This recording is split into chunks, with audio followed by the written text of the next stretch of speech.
There is something beneath the surface of everything you have ever touched.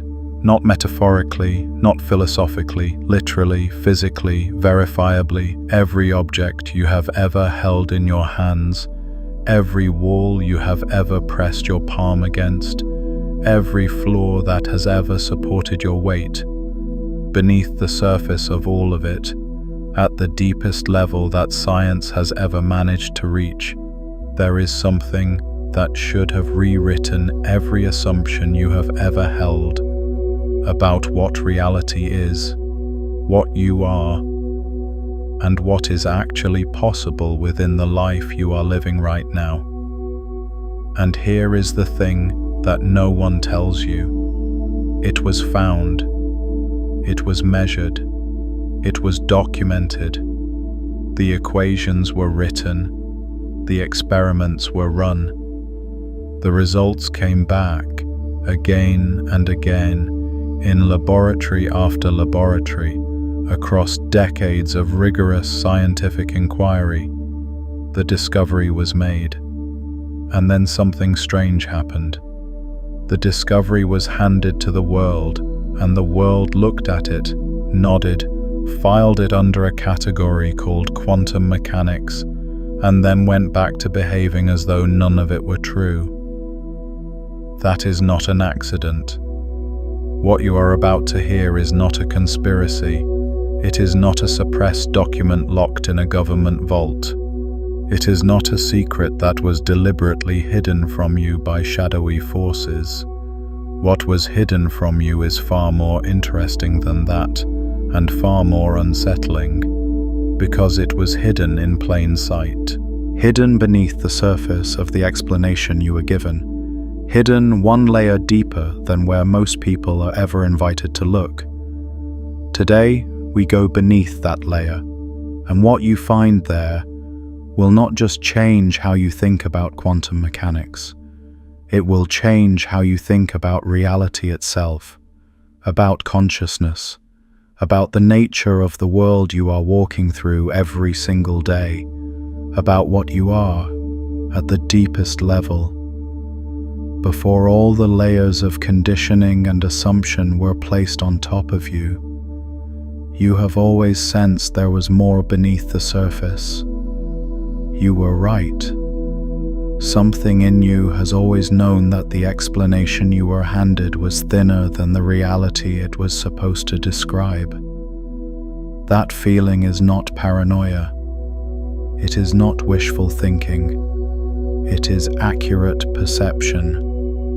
And it is what brought you here.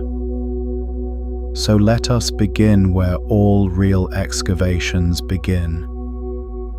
At the surface, with what you think you know, because you cannot understand what is hidden beneath a layer until you first see the layer clearly.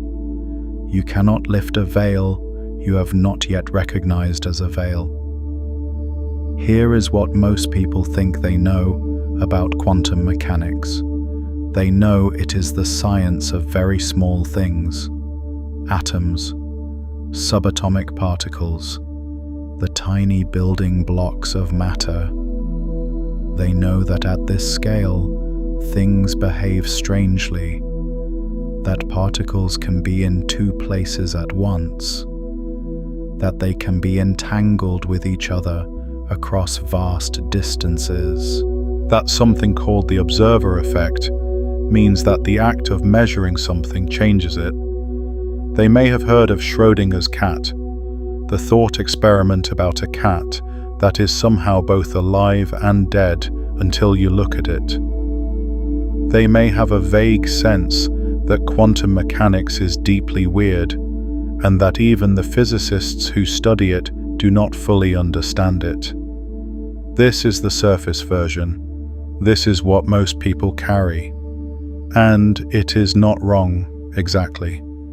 It is just incomplete in a way that leaves out everything that matters.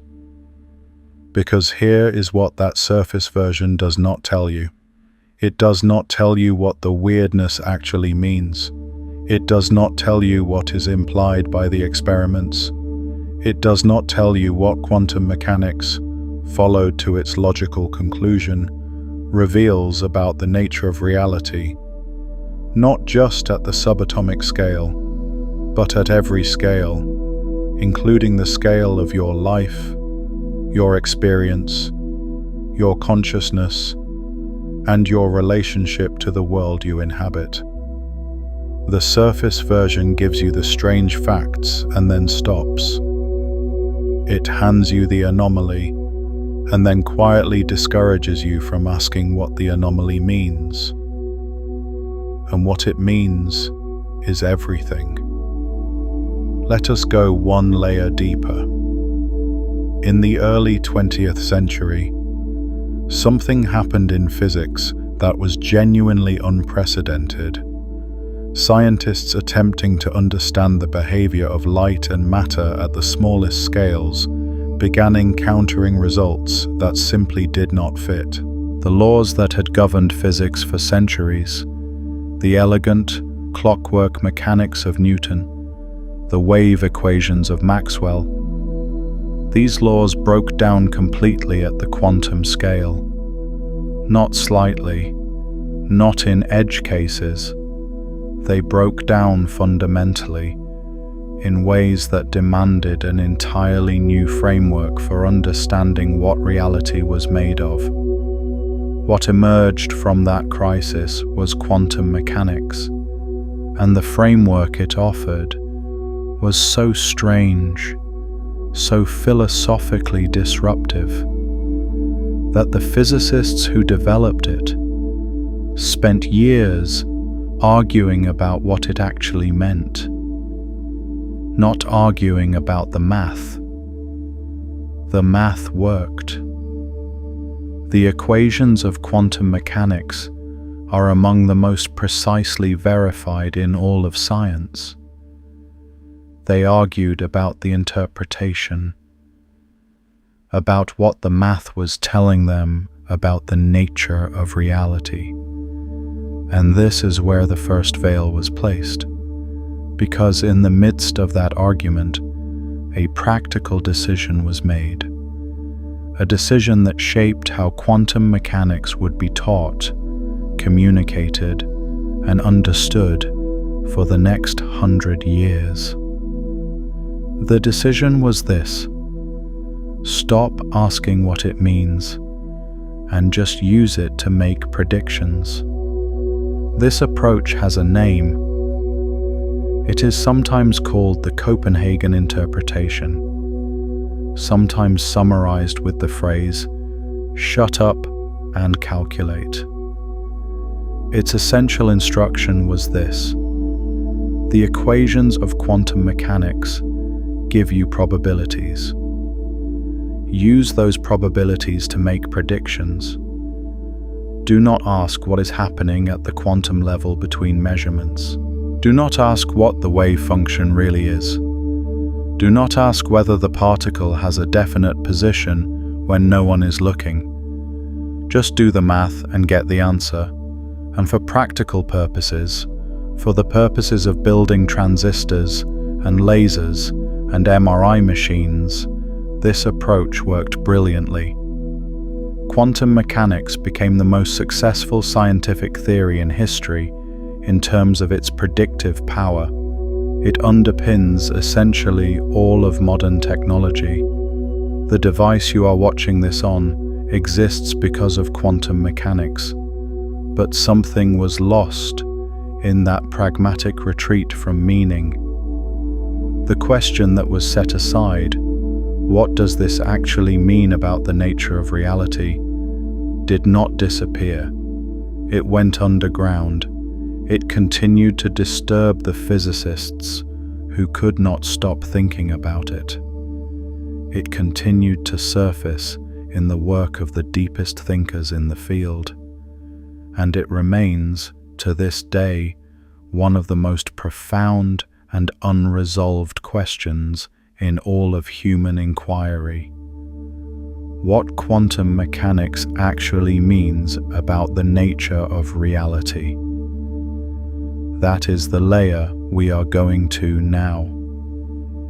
If this excavation is reaching a layer in you that you have not touched before, take a moment and subscribe to this channel.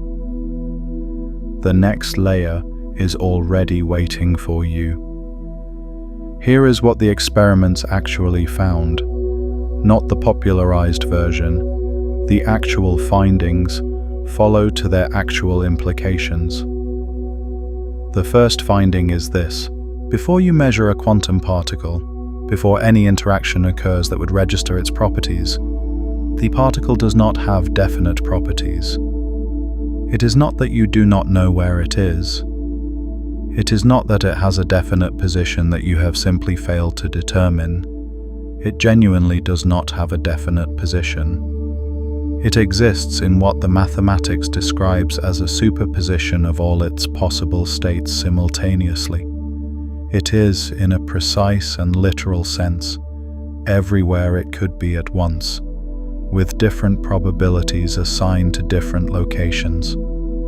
This is not a limitation of your instruments. This is not a gap in your knowledge. This is the actual nature of the particle at the quantum level. The particle is not hiding its position from you. It does not have one to hide. And then something happens. You measure it. You interact with it in a way that registers its position. And suddenly, the superposition collapses. The particle is found at one specific location. The probability wave, the quantum description of all its possible states, collapses to a single definite outcome.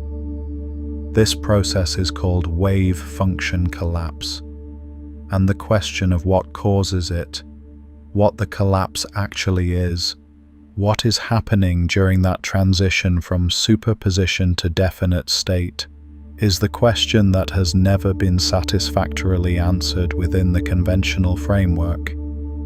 But here is what makes it even stranger. Here is the layer beneath the layer. The experiments suggest, and this is not fringe interpretation, this is the implication of the mathematics itself, that the collapse is connected to observation, to measurement, to the interaction of the quantum system with something that registers information about it. What does that mean? It means that at the most fundamental level of physical reality, the act of observation is not passive. It is not a neutral recording of facts that exist independently of the recorder. It is participatory. It is generative. In some sense that physics has not yet fully worked out, the act of observation is part of what brings definite reality into being. This is where most people stop, because this is the point where the implications become too large to process, without either dismissing them or following them into territory that feels dangerous. We are going into that territory, because here is the layer beneath that. If observation participates in the collapse of quantum superposition into definite reality, then what is observation? What is the observer? And what does it mean for the nature of consciousness? This question was not ignored by the founders of quantum mechanics. It was central to their most agonized debates. Niels Bohr, Werner Heisenberg, Erwin Schrödinger, John von Neumann, Eugene Wigner. These were not mystics or speculators. They were the architects of the most precise scientific theory ever constructed, and they looked at the implications of their own equations and found themselves confronting questions that physics had never before had to ask. Von Neumann, following the mathematics of wave function collapse with rigorous precision, concluded that the chain of physical causation in a measurement could only be stopped, could only produce a definite outcome, at the level of consciousness, not at the detector, not at the measuring apparatus, at the conscious observer. Wigner, one of the most distinguished physicists of the 20th century, argued explicitly that consciousness must play a fundamental role in quantum mechanics, that the mind of the observer is not simply a passive recorder of quantum events, but is in some sense constitutive of them. These were not casual speculations. These were the considered conclusions of some of the finest scientific minds of the 20th century, following the implications of their own verified equations.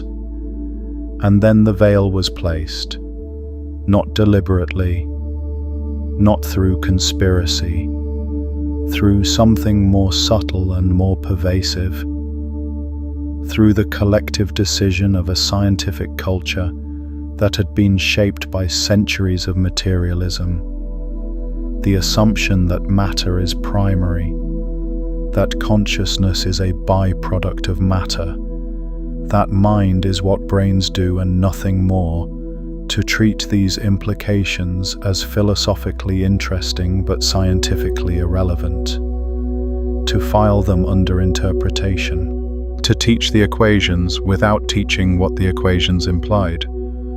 And so generation after generation of students learned quantum mechanics as a set of mathematical tools. They learned to calculate probabilities. They learned to predict experimental outcomes.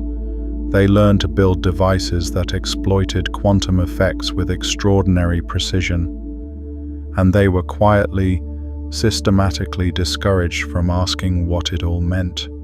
The question of what quantum mechanics implies about consciousness, about the nature of observation, about the relationship between mind and reality. This question was not answered. It was not refuted. It was not shown to be wrong. It was simply placed beneath the surface of the curriculum and left there. And it has been waiting there ever since. What hidden layer have you recently discovered beneath the surface of your own reality? Something you always sensed was there, but could not quite reach. A pattern that dissolved the moment you looked directly at it. A truth hiding in plain sight until you were finally ready to see it. Drop it in the comments. Your recognition may be the exact layer someone else has been searching for. But there is a layer beneath even that. And this is where the veil lifts in a way that should take your breath away. Because the question of consciousness and its relationship to physical reality is not a new question. It is not a question that quantum mechanics invented. It is a question that human beings have been grappling with for thousands of years. And in the wisdom traditions of cultures across the ancient world, in the Vedic philosophy of India, in the mystical traditions of ancient Egypt, in the Taoist understanding of China, in the Hermetic philosophy that runs through the Western esoteric tradition, in the contemplative traditions of indigenous peoples across every continent, in all of these traditions, separated by geography and century and culture, a remarkably consistent answer was given. Consciousness is not produced by matter. Consciousness is what matter arises within. This is not a religious claim. It is not a faith position. It is the considered conclusion of thousands of years of direct investigation into the nature of experience, conducted by some of the most rigorous and disciplined minds in human history. Minds that did not have particle accelerators or quantum detectors, but that had something else. Something that the modern scientific tradition has systematically undervalued. Direct access to the nature of consciousness itself, through the practice of sustained, disciplined introspective inquiry. The ancient Vedic tradition called the fundamental ground of reality Brahman. Not a god, exactly. Not a person, the underlying field of pure consciousness from which all manifest reality arises. The Sanskrit texts describe this field with a precision that is startling when you read it alongside the language of quantum mechanics. They described a ground state of reality that is undivided, that contains all possibilities simultaneously, that collapses into specific manifest forms through the act of attention. They described the individual consciousness, what they called Atman, as not separate from this ground field, but as a localized expression of it, like a wave that is not separate from the ocean.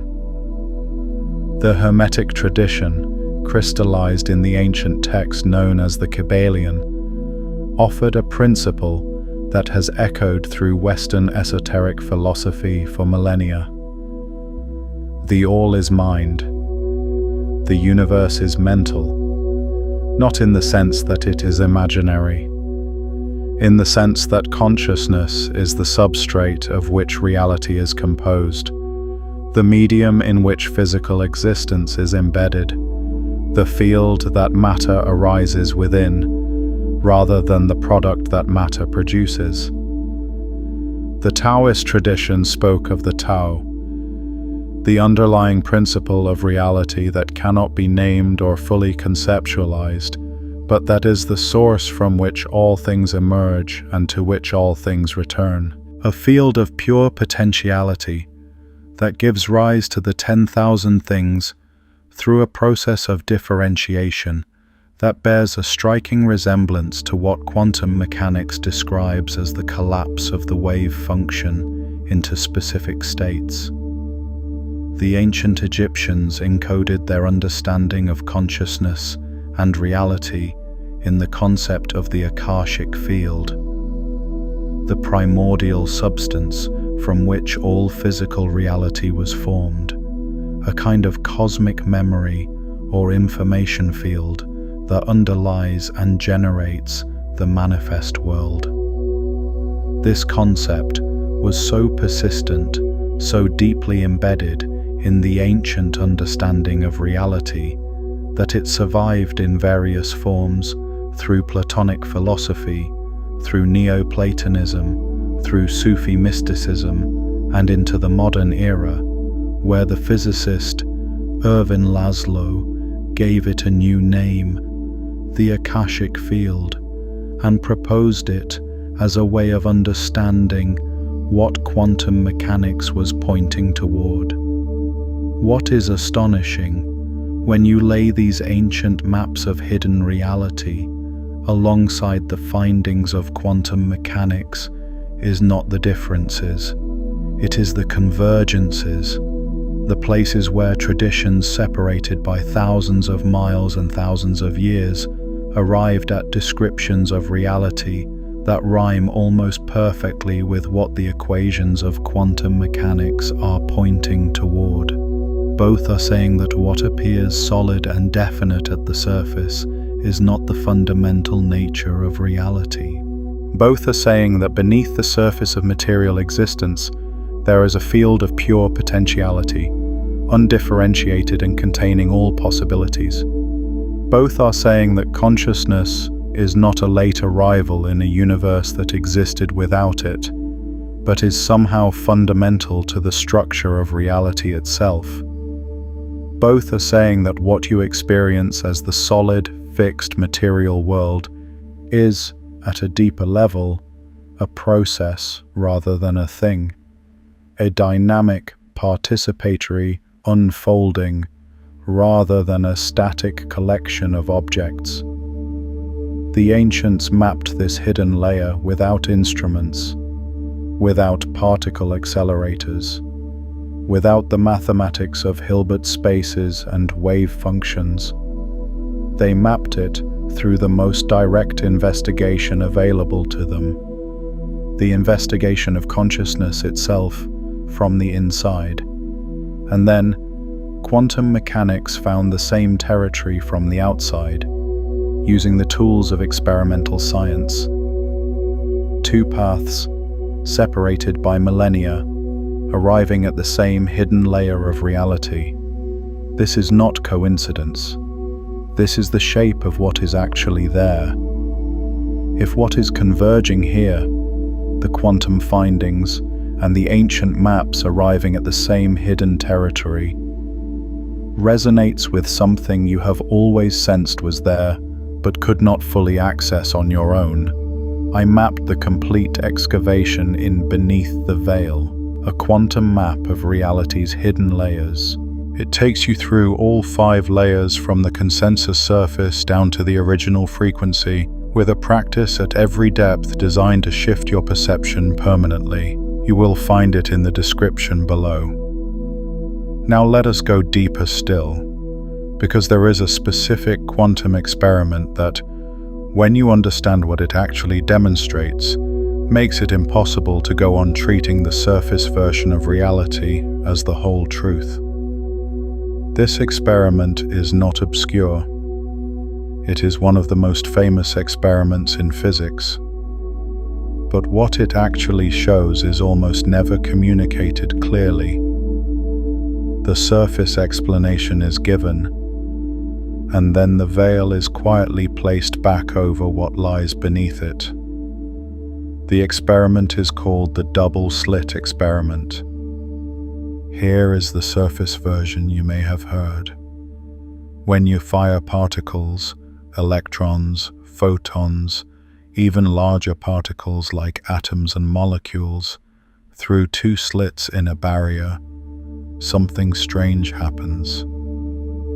Instead of forming 2 bands of impact on the detector behind the barrier, as you would expect if the particles were behaving like tiny bullets, they form an interference pattern. The same kind of pattern you see when 2 waves overlap and their peaks and troughs either reinforce or cancel each other. The particles behave like waves. This is strange, but it is the first layer, the surface version. Here is what is beneath it.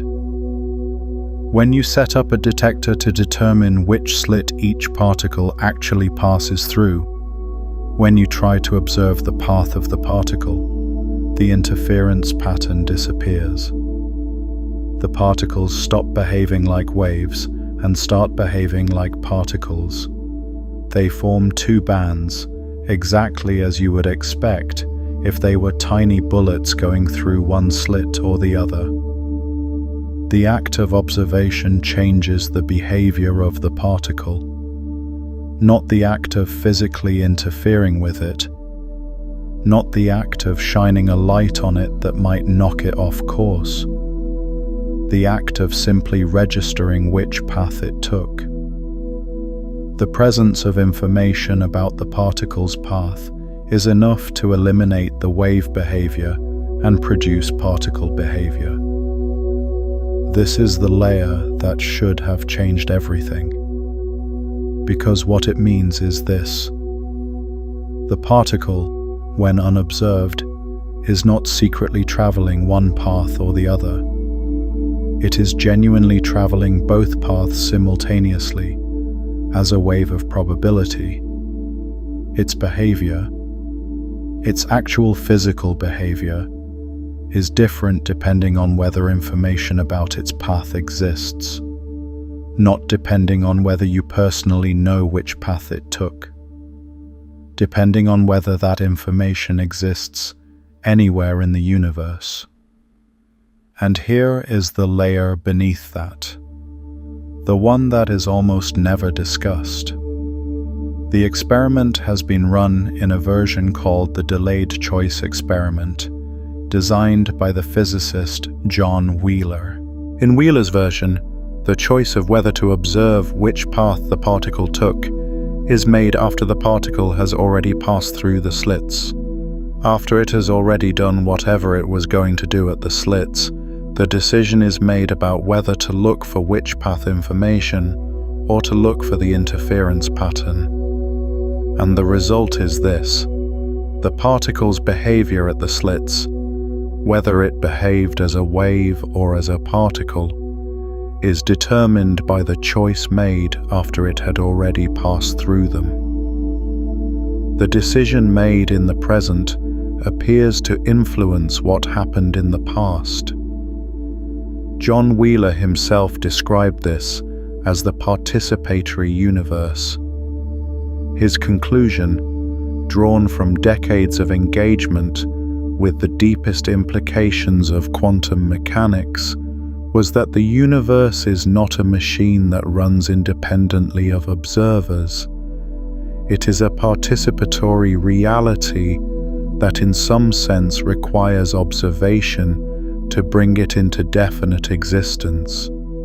He famously suggested that we live in a participatory universe, one that has been brought into being through billions of years of quantum observations, and that continues to be brought into being through the ongoing act of conscious observation. This is not fringe physics. This is the considered conclusion of one of the most distinguished physicists of the 20th century, the man who coined the term black hole and who worked alongside Einstein and Bohr and Feynman. And it converges, with almost uncanny precision, with what the ancient wisdom traditions were saying about the relationship between consciousness and reality. That consciousness is not a passenger in a universe that would exist the same way without it. That consciousness is participatory. That the act of attention, of observation, of awareness is in some sense generative. That reality, at its deepest level, is not something that happens to you. It is something that happens, in part, through you. This is the hidden truth that quantum mechanics found and then filed away beneath the surface of the curriculum. Not because it was wrong, because it was too large. Let me show you something now. Let me tell you about a person I want you to meet. Her name is Mara. She is a scientist. Not a famous one, not a name you would recognize. She works in a small university research department, and she has spent 15 years studying the properties of photons, particles of light, in the context of quantum optics. She knows the equations. She knows them better than almost anyone. She can derive them from first principles, can follow every step of the mathematics with complete confidence. She has published papers. She has supervised students. She has built instruments of extraordinary precision. And for 15 years, she has not asked what any of it means. Not because she is incurious. Mara is one of the most curious people she knows. She asks questions about everything, about history, about language, about the behavior of birds in winter, about the way certain pieces of music seem to reach directly into the chest and rearrange something there. She asks questions about everything except this, except the thing she studies every day. Because early in her training, she was given a message, not spoken directly, never spoken directly, but communicated clearly through the way conversations were redirected, through the way certain questions were received with a particular kind of patient, slightly weary smile, through the unspoken agreement among serious scientists that the interpretation questions were for philosophers and that real scientists did the math. She received the message and she internalized it, and she became very good at the math. One evening, she is working late. The lab is empty. She is reviewing data from an experiment, a variant of the delayed choice setup, and something in the numbers stops her. Not an anomaly, not an error. Something in the pattern of the results that, for a moment, she cannot look at without feeling the ground shift beneath her. She sits with the data for a long time, and then, for the first time in 15 years, she allows herself to ask the question she was trained not to ask. What does this mean? Not what does it predict? Not what can we use it for? What does it mean? What is it actually telling us about the nature of the thing we are studying, about the nature of reality itself? And the question once asked does not go away. She begins to read, not the papers she normally reads, the technical literature of her field. She begins to read the physicists who asked the question, Bohr's philosophical writings, Heisenberg's reflections on quantum mechanics and consciousness, von Neumann's mathematical treatment of measurement and the observer, Wheeler's late essays on the participatory universe, David Bohm's extraordinary work on what he called the implicate order, the hidden layer of reality that he argued underlies and generates the explicit, visible world. And then she begins to read further, into territory that she was implicitly taught to regard as unscientific. The Upanishads, the Tao Te Ching, the Hermetic texts, the writings of mystics who had mapped the hidden layers of reality from the inside, through direct investigation of consciousness, and who had arrived at descriptions that rhyme with remarkable precision with what the equations she knows so well are pointing toward. She is not converted to mysticism. She is not abandoning science. She is doing something more interesting. She is beginning to see that the map she was given, the surface map of what quantum mechanics is and means, was incomplete. That there was a layer beneath it that she had never been shown. And that this layer, when you see it, changes everything about what the surface means. She goes back to her lab the next morning. The instruments are the same. The equations are the same. The photons behave exactly as they always have. But she is no longer looking at the surface. She is looking through it, and what she sees beneath it is not less precise than what she saw before. It is more precise, because she is now seeing not just what the equations predict, but what they imply, what they are pointing toward, what is hidden in plain sight beneath the mathematical surface of the most successful theory in the history of science. The data has not changed, but the depth from which she is reading it has changed completely.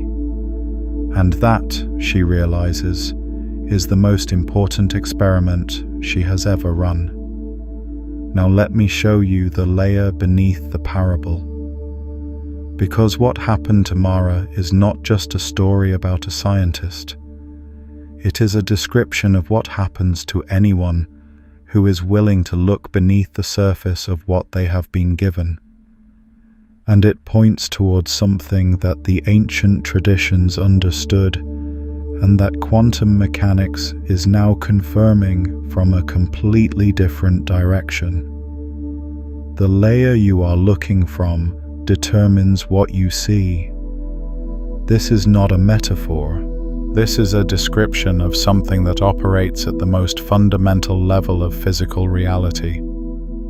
The quantum world has shown us, through rigorous experiment, that what you observe depends on how you observe it. That the depth of your engagement with reality, the precision and quality of your attention, is not separate from what reality reveals to you. It is part of what determines what gets revealed. The ancient traditions called this the development of consciousness, the systematic deepening of the quality of awareness from surface perception to direct apprehension of the deeper layers of reality. Every major wisdom tradition had a practice, a discipline, a path, not for acquiring external knowledge, but for deepening the layer from which you perceive, for training the instrument of consciousness to see beneath the surface of appearances to the hidden structure underneath. The Vedic tradition called this yoga, not the physical practice that name now primarily evokes, but the systematic science of consciousness development, the disciplined cultivation of awareness to the point where it could perceive the underlying field of pure potentiality from which all manifest reality arises. The Buddhist tradition called it meditation, the systematic training of attention to see through the surface of experience to the deeper nature of mind itself, to perceive directly the empty, luminous awareness that underlies all thought, all sensation, all experience, the ground state of consciousness that corresponds with striking precision to what quantum mechanics describes as the quantum vacuum, the ground state of physical reality from which all particles arise and into which they return. The Taoist tradition called it Wu Wei, the art of acting from alignment with the underlying nature of reality rather than from the surface level of conditioned response. The cultivation of a relationship with the Tao, the hidden layer beneath all appearances, that allowed action to arise from depth rather than from surface reactivity. The Hermetic tradition called it the Great Work, the systematic transformation of consciousness through which the practitioner moved from identification with the surface level of material reality to direct knowledge of the underlying unity from which all things arise. Different names, different methods, different cultural containers, but the same essential claim: that consciousness can be trained to perceive beneath the surface of appearances, that there is a hidden layer of reality that is accessible to direct experience, not just to mathematical inference, and that perceiving this layer does not merely give you information about reality, it changes your relationship to reality in a way that transforms what is possible within it. This is the layer that quantum mechanics is pointing toward from the outside, the layer that the ancient traditions mapped from the inside. And it is the layer that most people are never invited to explore, because the surface version of both science and spirituality keeps them at the level of information rather than taking them down to the level of direct perception. But you are not going to stop at the surface. You are here because you are ready to go deeper. So let us go to the next layer. There is a concept in quantum mechanics that is, in many ways, the most extraordinary finding in the history of science. It is called quantum entanglement. And like everything else we have been discussing, the surface version is given, and then the veil is placed back over what lies beneath it. The surface version is this: when two quantum particles interact in certain ways, they become entangled. Their quantum states become correlated, so that a measurement performed on one particle instantly affects the state of the other, no matter how far apart they are. Einstein famously called this spooky action at a distance, and he found it so troubling that he spent years trying to prove that it could not be real. He argued that it must be an artifact of an incomplete theory, that there must be hidden variables, local properties of the particles that determined the outcomes in advance, making the apparent instantaneous connection an illusion. In 1964, the physicist John Bell devised a mathematical test, now called Bell's theorem, that could distinguish between Einstein's hidden variable explanation and genuine quantum entanglement. And in the decades since, the experiments have been run, with increasing precision and with every possible loophole closed. The results have been unambiguous. Einstein was wrong. The entanglement is real. The correlations between distant particles are genuine. There are no hidden local variables that explain them away. What this means is this. At the quantum level, particles that have interacted are not separate. They remain connected in a way that transcends the ordinary limitations of space and distance. A measurement performed here instantaneously affects the state of a particle there, not through any signal traveling between them, not through any mechanism that respects the speed of light, but through a connection that operates outside the ordinary framework of space and time. This is the surface version. Here is the layer beneath it. Quantum entanglement is not an anomaly. It is not a quirk of certain specially prepared particles. It is a fundamental feature of the quantum world. And because everything in the observable universe originated in the quantum conditions of the Big Bang, because everything has, at some point in its history, interacted with everything else, the universe as a whole is, in a precise quantum mechanical sense, entangled with itself. Not metaphorically, literally. The entire observable universe is a single quantum system in which every part is non-locally correlated with every other part. The apparent separateness of things, the apparent independence of objects from each other, of you from the world around you, of one person from another, is a feature of the surface level of reality. At the quantum level, at the deeper layer, separateness is not the fundamental truth. Connection is the fundamental truth. Non-locality is the fundamental truth. The universe is not a collection of separate things. It is a single, undivided process in which what appears to be separation is a surface phenomenon stretched over a deeper unity.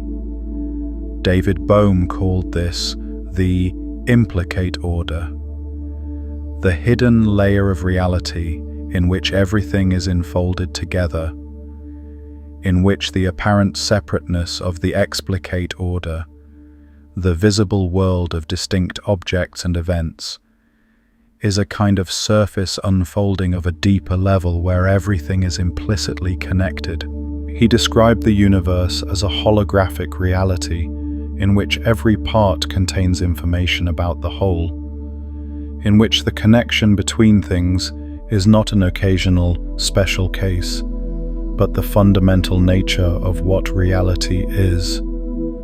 And beneath that layer, there is another one. Because the ancient traditions did not just describe the world as fundamentally connected. They described the experience of that connection as the deepest and most transformative thing a human being could have. Every major mystical tradition, across every culture and century, describes at its heart an experience of unity, a direct perception of the underlying oneness of all things, of the dissolution of the boundary between self and world, of the recognition that what you have been calling yourself is not a separate entity inside a body, inside a universe, but a localized expression of the same undivided field that everything else is an expression of. The Hindu tradition called this moksha, liberation. The recognition that Atman, the individual self, is not separate from Brahman, the universal field of consciousness. That the apparent boundary between self and world is a surface phenomenon, a veil, a layer of conditioned perception that, when seen through, reveals the underlying unity that was always there. The Buddhist tradition called this enlightenment. The direct perception of sunyata, the emptiness that underlies all apparently solid phenomena. The recognition of the interdependent, non-separate nature of all things. Not a belief about interconnection, a direct experience of it. The Sufi tradition called it fana, the dissolution of the separate self in the ocean of divine reality. The experience of unity that comes when the surface layer of individual identity is seen through and the underlying field of consciousness is recognized directly. These are not descriptions of ideas. They are descriptions of experiences, of direct perceptions of the hidden layer of reality that lies beneath the surface of apparent separateness.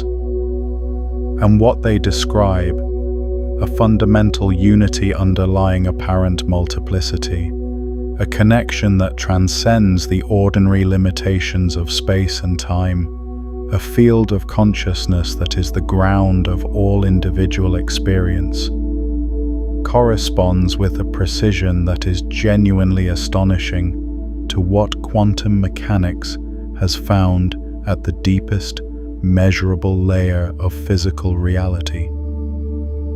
The mystics experienced it from the inside. The physicists measured it from the outside. They are describing the same layer, and here is what that means for you. Right now, not as a philosophical position, not as a belief to be adopted, as a practical reality that changes what is possible.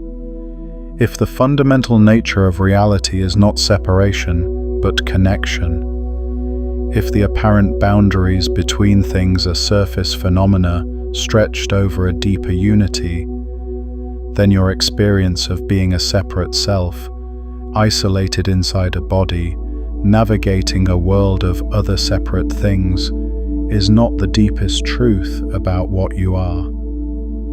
It is the surface truth, the outermost layer, the thinnest membrane of a reality that has infinite depth. And the question that the ancient traditions were answering with their practices, with meditation and yoga and contemplation in the great work, is the question of how to perceive beneath that surface, how to experience directly and not just intellectually the deeper layer where separation gives way to connection and individual identity gives way to the recognition of the underlying field. This is not escapism. This is not a retreat from the practical reality of your life. It is the opposite. Because every tradition that mapped this hidden layer also said the same thing about what happens when you perceive it. When you see beneath the surface of separation to the underlying unity, your relationship to the surface changes completely. You are no longer imprisoned by the surface. You are no longer at the mercy of the apparent separateness of things. You begin to operate from a deeper layer, and from that deeper layer, what is possible expands in ways that cannot be predicted from the surface. This is where we need to pause, not to rest, but to practice, to shift from receiving information about the hidden layers to actually experiencing the shift in perception that makes them accessible. Here is what I want you to do. Not as a visualization, not as an imagination exercise, as a genuine shift in the layer from which you are perceiving. Look at whatever is in front of you right now. Whatever is in your field of vision, the room around you, the screen you are watching, the objects nearby. Look at the surface. Notice the colors, the shapes, the apparent solidity of things. Let your ordinary perception do what it always does. Register the surface of the visible world. Now hold that perception and add something beneath it. Beneath the surface of everything you are looking at, there is a quantum field, not metaphorically, literally. Every object in your field of vision is, at its deepest level, not a collection of solid particles, but a vibrating field of quantum probability. The apparent solidity of the chair, the wall, the floor. This solidity is a surface phenomenon. Beneath it, at the quantum level, there is mostly empty space threaded through with fields of energy and probability. The solid world you are perceiving is a surface stretched over a quantum reality that is nothing like what the surface suggests. Feel what shifts when you hold that awareness. You do not need to see the quantum level to know it is there. You do not need to perceive the probability fields directly. What shifts is the relationship between you and the apparent solidity of the world. The world does not become less real. It becomes more real, but in a different way. The surface becomes more clearly what it is. A surface, a layer, not the whole truth. Now go one layer deeper. Beneath the quantum field of each object, there is the entanglement, the non-local connection between everything in your field of vision and everything that has ever interacted with it, which, traced back far enough, is everything in the observable universe. The chair you are sitting in is not a separate object. It is a node in a web of quantum correlations that extends in every direction, connecting it to everything that has ever touched it, everything that was involved in making it, everything that was involved in making the materials it was made from, all the way back to the quantum conditions of the origin of the universe. And you are in that web too. You are not observing the web from outside it. You are a node within it. You are entangled in the precise quantum mechanical sense with everything you have ever interacted with. The apparent boundary between you and the world around you is a surface phenomenon. Beneath it, at the quantum level, you are not separate from your environment. You are in a state of non-local correlation with it. Feel what shifts when you hold that awareness. Not as a belief, as a recognition. The boundary between you and the world around you is a surface. A useful surface. A surface that serves important purposes at the level of everyday navigation. But a surface, not a fundamental truth. And now, one layer deeper still. Beneath the entanglement, beneath the quantum fields, beneath the probability waves and the superpositions and the non-local correlations, there is the question that quantum mechanics cannot yet fully answer. but that the ancient traditions answered directly through the investigation of consciousness itself. What is the nature of the awareness that is perceiving all of this? Not what is the brain doing when you perceive. What is the awareness itself? What is the quality of the knowing that is right now registering these words, these ideas, this experience? Before any content, before any thought or sensation or perception, there is awareness, pure, contentless awareness, the field of knowing within which all experience arises. The ancient traditions said this awareness is not produced by the brain. The brain is a surface phenomenon, an extraordinarily complex and beautiful surface phenomenon, but a surface phenomenon nonetheless. Beneath it, the awareness that is reading these words right now is the same awareness that underlies all conscious experience everywhere. Not your awareness versus someone else's awareness. The awareness. The field of pure consciousness that is the ground of all individual experience, the way the ocean is the ground of all individual waves. You cannot prove this by looking outward. You can only recognize it by turning the attention inward, all the way inward, past the surface of thought and sensation and emotion, to the awareness that is aware of all of them. The awareness that is always already there, before any content arises within it.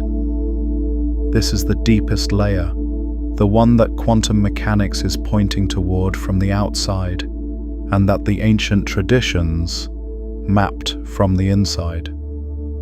The layer where the question of consciousness and the question of reality converge, where what you are and what the universe is become, at the deepest level, the same question. Now let us bring this all back to the surface. Not to retreat to the surface, but to see the surface differently from the depth we have reached. Because here is what changes when you see through the layers. The hidden truth that quantum mechanics found, and that the surface curriculum tried to keep at the level of interesting mathematical anomaly, is not just a truth about particles and probability waves. It is a truth about the nature of reality at every level, including the level of your life. If the fundamental nature of reality is not solid and fixed, but is a field of probability that collapses into definite form through the act of observation, then your experience of your life as solid and fixed is a surface phenomenon. Beneath it, at the quantum level of what is actually happening, there is a field of possibility, a superposition of potential outcomes that has not yet collapsed into definite form. This is not a metaphor. It is not an analogy. The quantum nature of reality does not disappear at the scale of human experience. It is the foundation of human experience. The solidity of the world at the human scale is an emergent phenomenon, a surface that arises from the quantum substrate. But the quantum substrate is still there. It is still operating. And the question of how it operates at the scale of conscious human experience, of how the quantum field of possibility becomes the specific reality of your life, is a question that is only beginning to be seriously investigated. What the ancient traditions said, with remarkable consistency, is that consciousness is the primary variable, that the quality and depth of your awareness, the layer from which you are perceiving and engaging with reality, is the primary determinant of what collapses out of the field of possibility and into your actual experience. This is not the law of attraction as it is usually taught. It is not a claim that positive thinking creates positive outcomes through some magical mechanism. It is a much more precise and much more demanding claim. It is a claim that the nature of your consciousness, not just your thoughts, but the depth and quality of your awareness, the layer from which you are operating, is not separate from the reality you are experiencing. It is participatory in that reality. It is one of the variables in the equation that determines what becomes actual from what is possible. The ancient traditions developed entire sciences of consciousness cultivation precisely because they understood this, because they knew that operating from the surface layer of conditioned, reactive, fear-driven consciousness produced one kind of reality, and that operating from a deeper layer, from the awareness that perceives the underlying unity, that is not imprisoned by the surface of appearances, that can hold the field of possibility without immediately collapsing it into the first familiar pattern, produced a fundamentally different kind of reality. This is the hidden truth, not hidden in a vault, not hidden by a conspiracy, hidden beneath the surface of the explanation you were given, hidden one layer deeper than where you were invited to look. And it is not hidden anymore. There is one more layer to lift, the deepest one, the one that changes not just how you think about quantum mechanics or ancient wisdom or the nature of consciousness, but how you think about yourself, about who and what you actually are. Here is what the deepest layer reveals.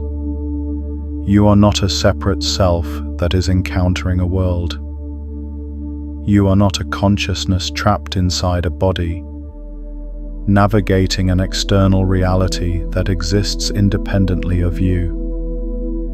You are not a passive observer of a universe that was running before you arrived and will continue running after you leave. You are a localized expression of the field of consciousness that is the ground of all reality. You are the universe becoming aware of itself at a particular point in space and time. You are the quantum field in one of its infinite expressions, developing the capacity to look at itself and know itself. This is not mystical language. This is the logical conclusion of what quantum mechanics found, followed all the way to its deepest implication. If consciousness is participatory in the collapse of quantum possibility into definite reality, and if the universe is a single quantum system in which everything is entangled with everything else, and if the ground state of that system is a field of pure potentiality that contains all possible states simultaneously, then the consciousness that observes this system is not separate from it. It is an expression of it, a localized, specific, particular expression of the same field that everything else is an expression of. The ancient traditions knew this. Every tradition that mapped the hidden layers of reality arrived, at the deepest layer, at the same recognition.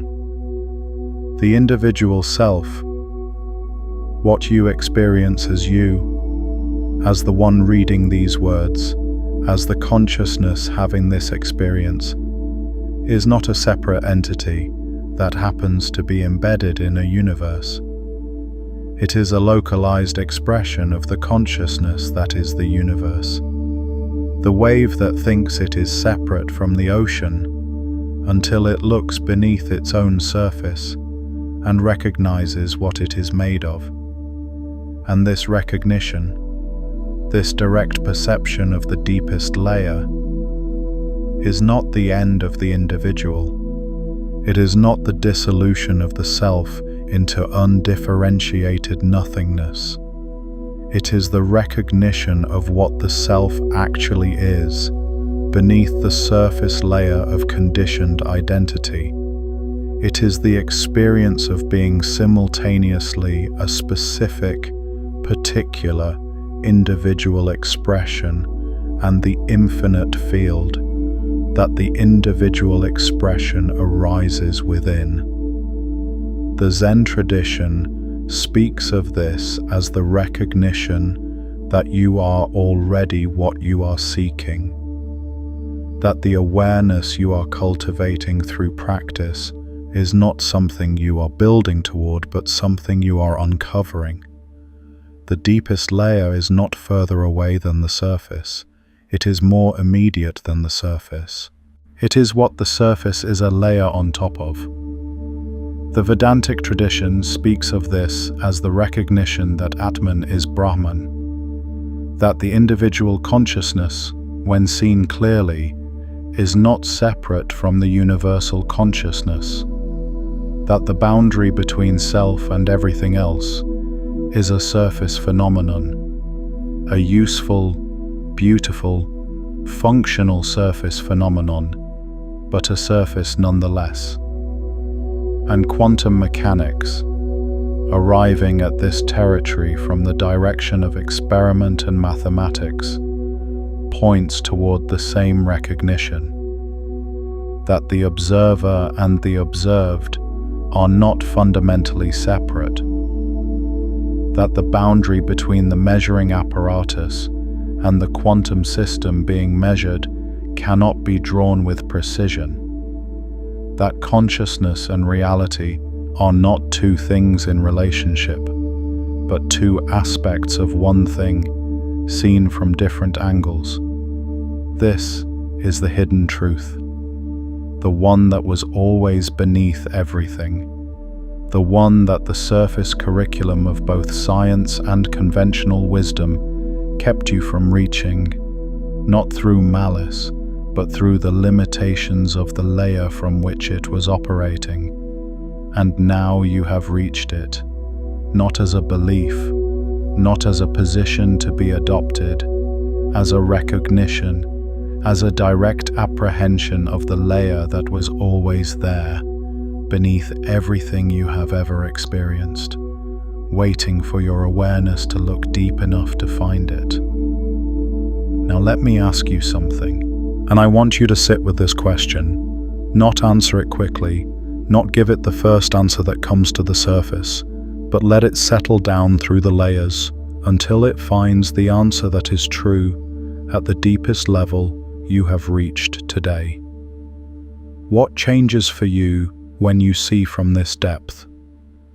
Not what should change, not what you think the right answer is. What actually shifts when you hold the awareness that the apparent solidity of your life is a surface phenomenon, that beneath it is a quantum field of probability and possibility, that the boundary between you and the world around you is a surface stretched over a deeper unity, that the awareness reading these words right now is not a separate, isolated consciousness trapped inside a body, but a localized expression of the field of consciousness that is the ground of all reality. What changes? I want you to hold that question, and I want you to share in the comments beneath this video one word, just one word, the word that describes the deepest layer you reached today, the word that comes from beneath the surface of your ordinary experience, from the layer that was revealed to you in this transmission.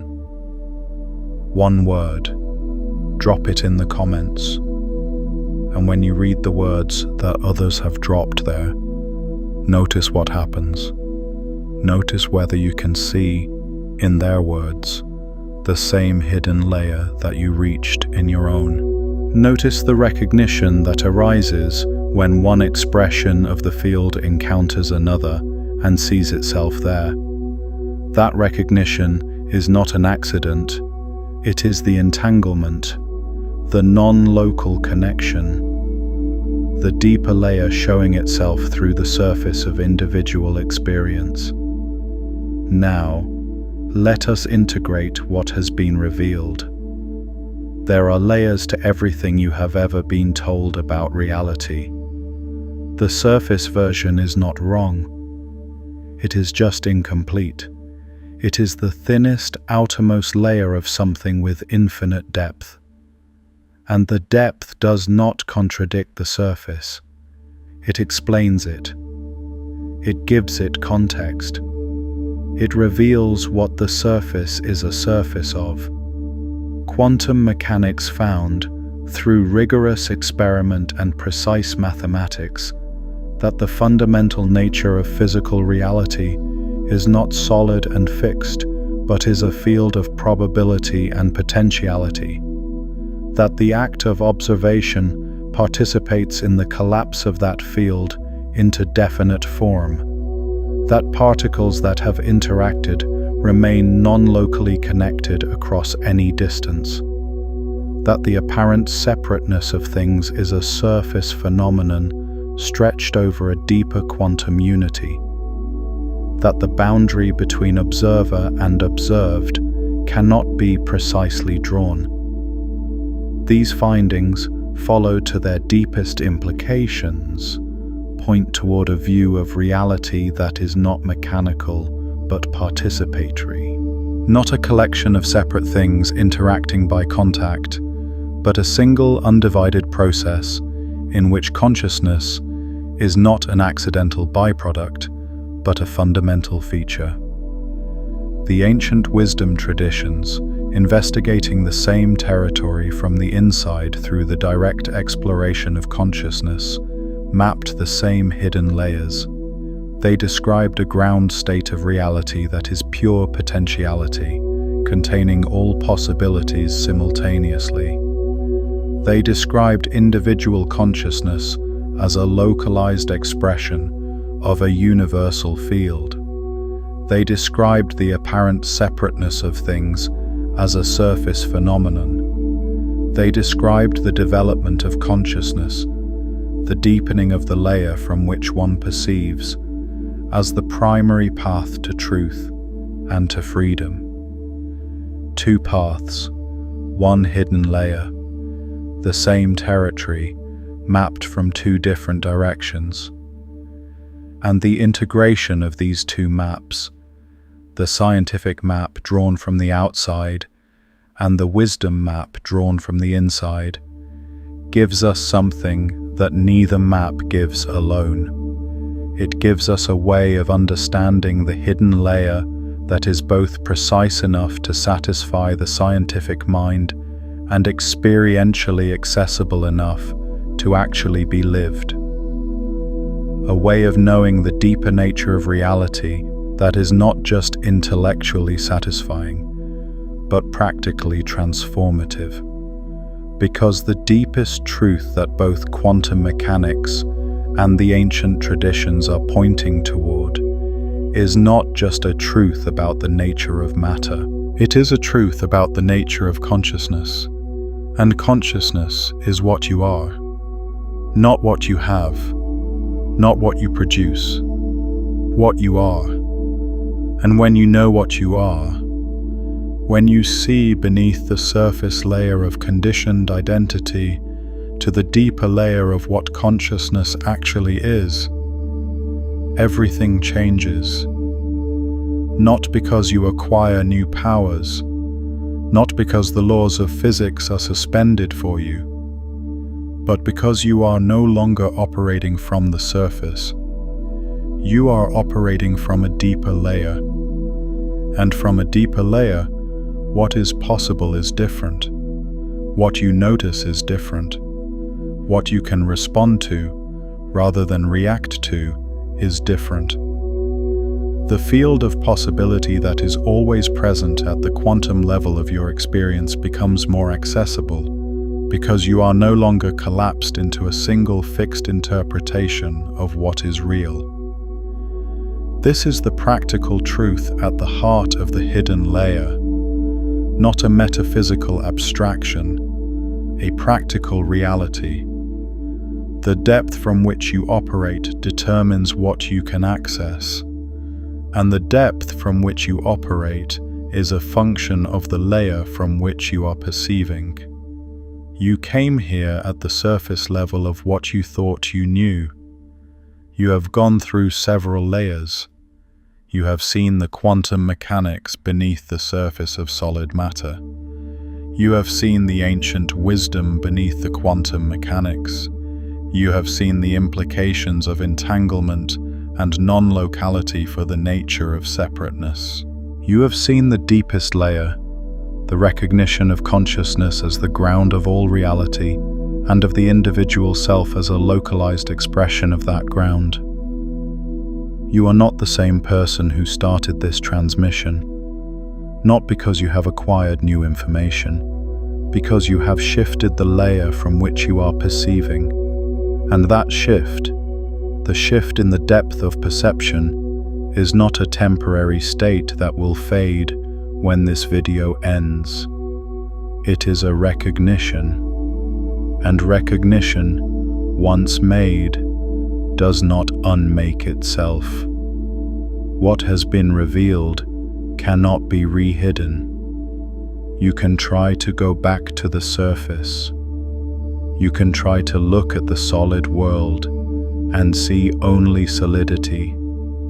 You can try to experience yourself as a separate, isolated self, navigating an independent, external reality. But now you know there is a layer beneath that, and knowing it changes the surface. Not by making the surface disappear, but by making it transparent, by letting you see through the surface the depth that was always there. You are no longer a surface dweller. You see the depth now, and this is not the end of the excavation. It is the beginning of a deeper one. Because every layer we lifted today revealed another layer beneath it. The quantum mechanics beneath the surface of matter revealed the question of consciousness. The question of consciousness revealed the ancient maps.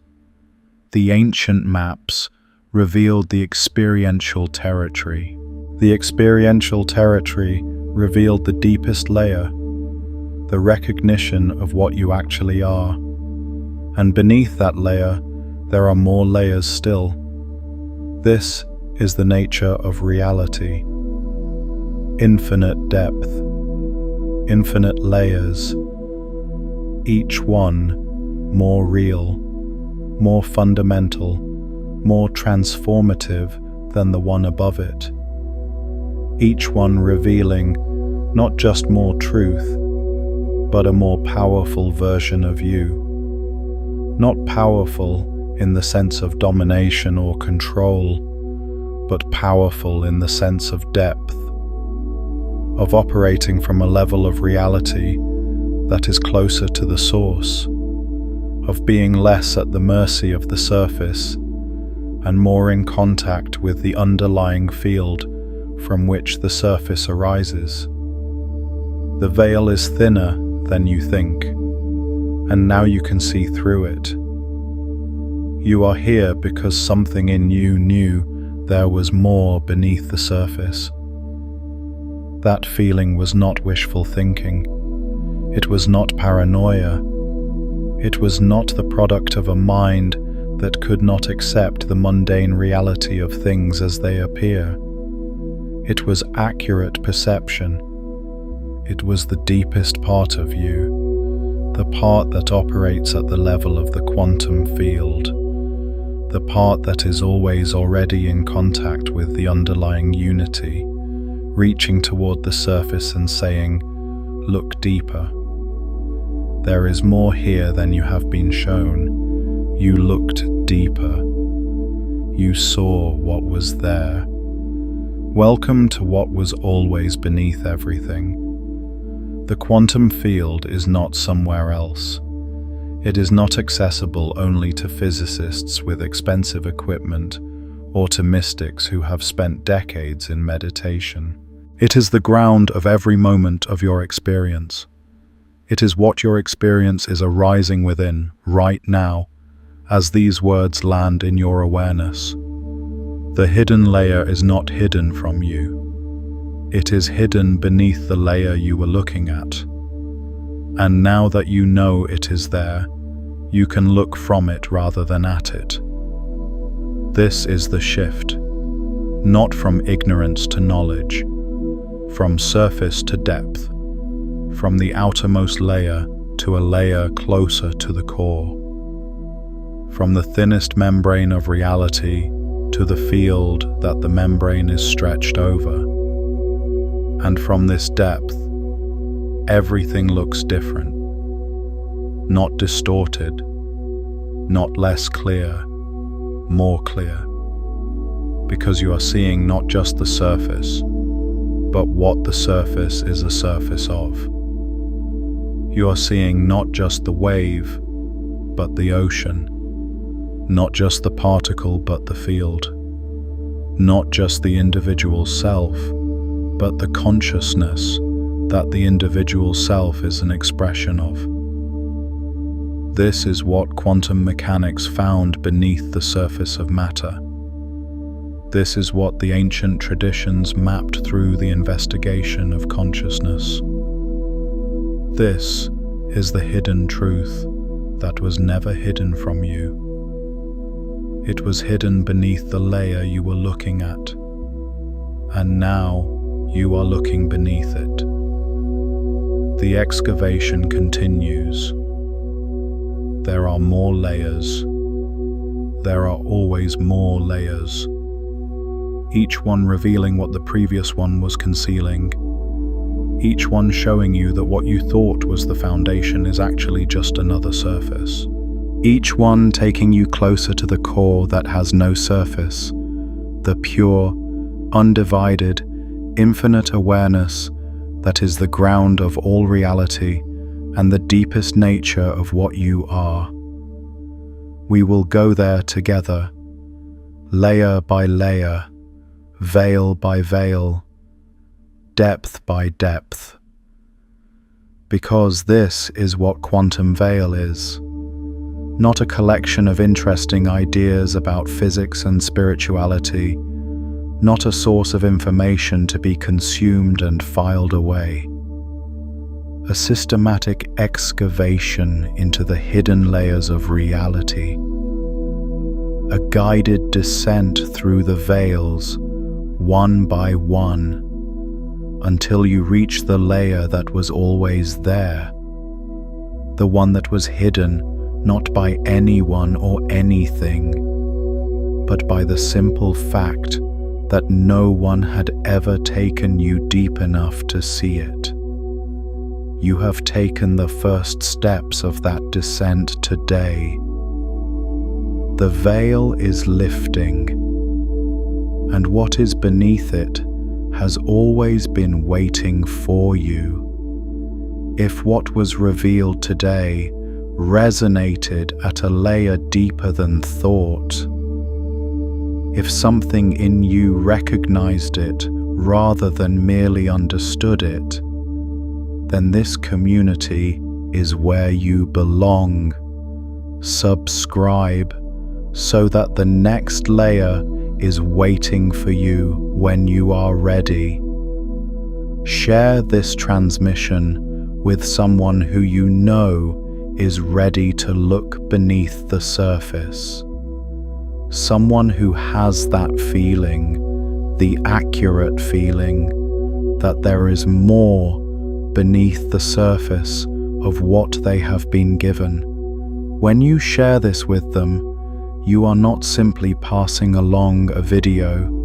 You are giving their awareness access to a layer it has already been reaching toward, but could not quite touch alone. Two consciousness fields encountering the same depth together do not simply double the recognition. They create something between them that neither could reach separately. That shared seeing is itself an act of lifting the veil, because lifting the veil is not a solitary act. It is what we do together, layer by layer, depth by depth, until the surface is transparent and the depth is home. Welcome to what was always beneath everything. The excavation has just begun. And if this transmission opened a layer in you that you are ready to go deeper into, the next excavation is already waiting. The hidden layer behind every setback they never told you about takes everything you recognized here, the quantum field beneath the surface of appearances, the participatory nature of consciousness, and brings it directly into the moments in your life where the veil feels thickest, where the surface seems most solid and most resistant. That is precisely where the deepest layer is most accessible, and that transmission will show you how to reach it.